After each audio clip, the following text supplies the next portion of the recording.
lost a young man, Michael Brown, in heartbreaking and tragic circumstances. There is never an excuse for violence against police or for those who would use this tragedy as a cover for vandalism or looting.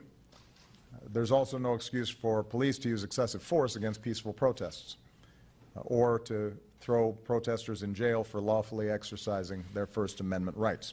All right, folks, that's the president last week. Joining us now to talk about this is Niger Innis, executive director of the Tea Party Net and national spokesman for the Congress of Racial Equality, or CORE. Hello, my friend Niger Innis. Steve, always to be good to be on with you, my friend. Well, thank you for coming on. Here we go again. When you look at what we're seeing now on a daily basis, especially a nightly basis, on the streets of Ferguson, and of course on a daily basis on the networks that are covering this, what goes through your mind?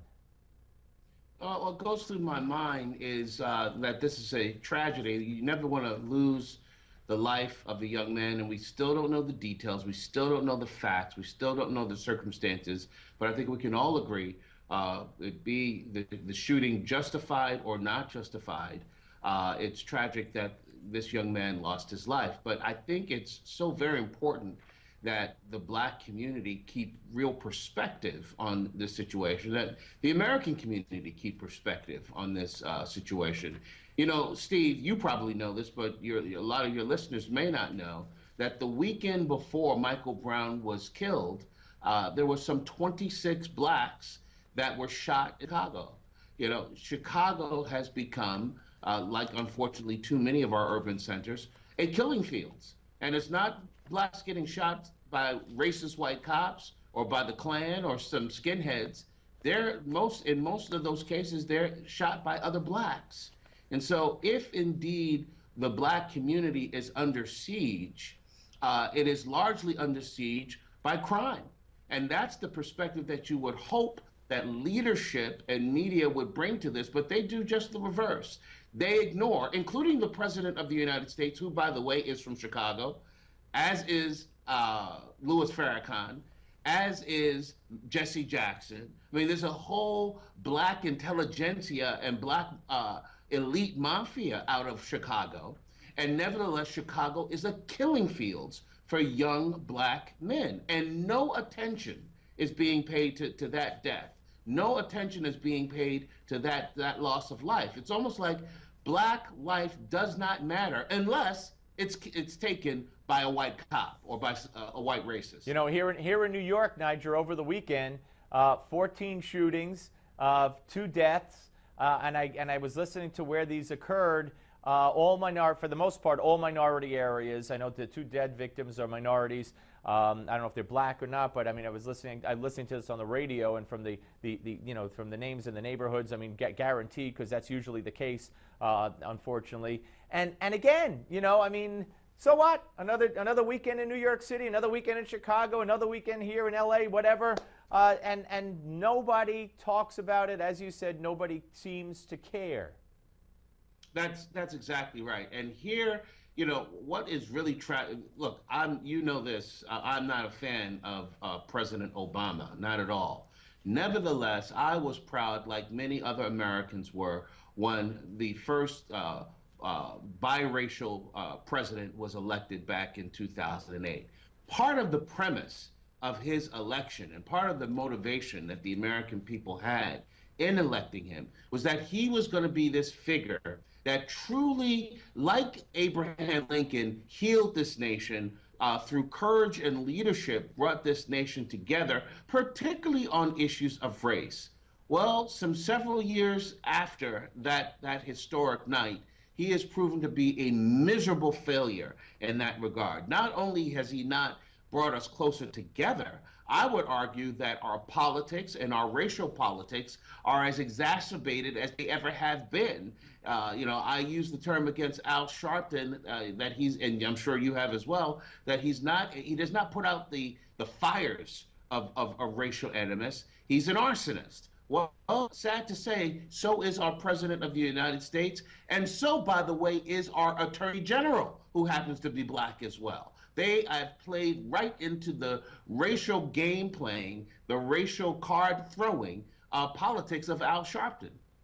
Yeah, absolutely. You know, I was struck yesterday by Sharpton distinguishing in his one of his speeches he gave yesterday in Ferguson, and I think this one was in a church.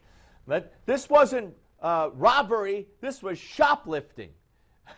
As if, Okay, that's a nice distinction. unbelievable, I want you to. I know you can't see it. I'm sure you're familiar with this video. And this video was taken. I mean, by a guy. It's by a guy who was on the scene there. Reportedly African American, and he's talking to his friend about what happened, and you're going to hear them say that the guy was ran from the cops, and then circled around, and came back charging at the cop. Let's listen to this. How you get from there to here? Because he ran.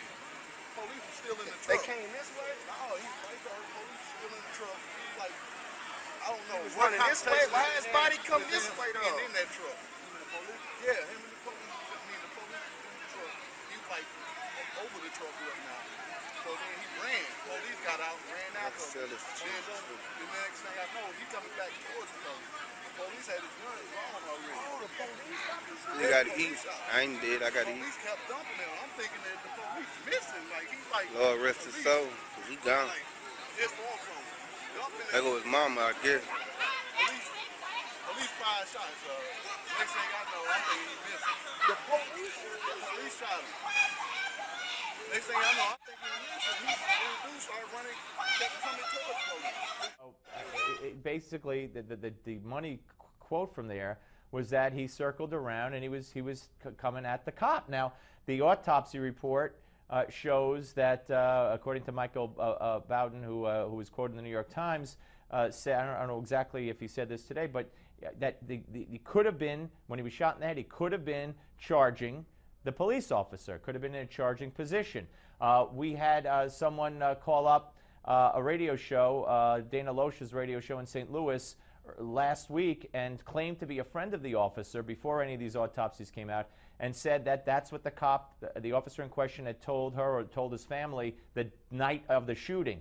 That, you know, the struggle for the gun went off, Brown and his friend ran away, and he said, stop, and then the guy turns around and says, what, are you going to shoot at me? You going to shoot me? And he comes charging towards him.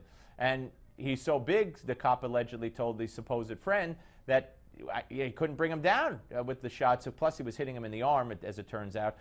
So he feared for his life. He had already grabbed his gun once. And, you know, if it turns out that that's the scenario, what do you think the community is going to do?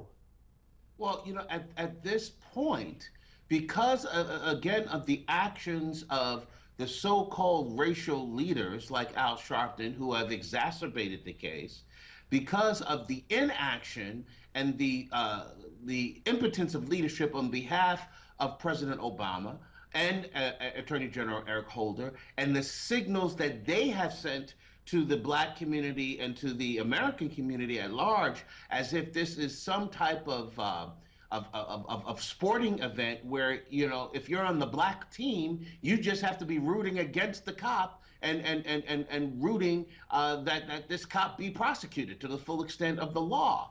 And that if you're not on the black team, that you can look at this situation reasonably. That is exactly the kind of racial polarization that this administration was supposed to help heal. And nevertheless, they have exacerbated it. So I say all of that to say that I tragically believe that regardless of what the facts say in this case and what is borne out by the facts, that there are going to be large segments of the black community who are going to ignore it and nevertheless going to be saying that the cop should not have shot Michael Brown and the cop should go to jail immediately. Yeah, and you know, the lawyer who was Trayvon Martin's family lawyer, he's out there every chance he gets saying Michael Brown was executed in broad daylight. It was a public execution.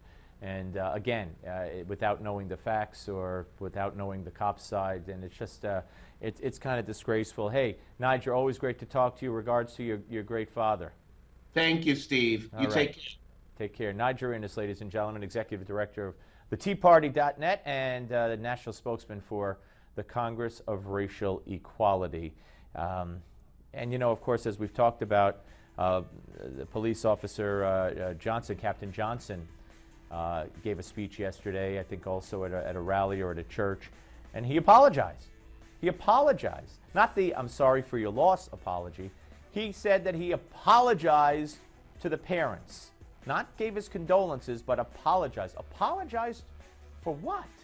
For the police officers' shooting of their son? When we don't know the circumstances, it could have been in self-defense and perfectly legitimate? All right, folks, Give Me 5 is next on the Steve Malzberg Show.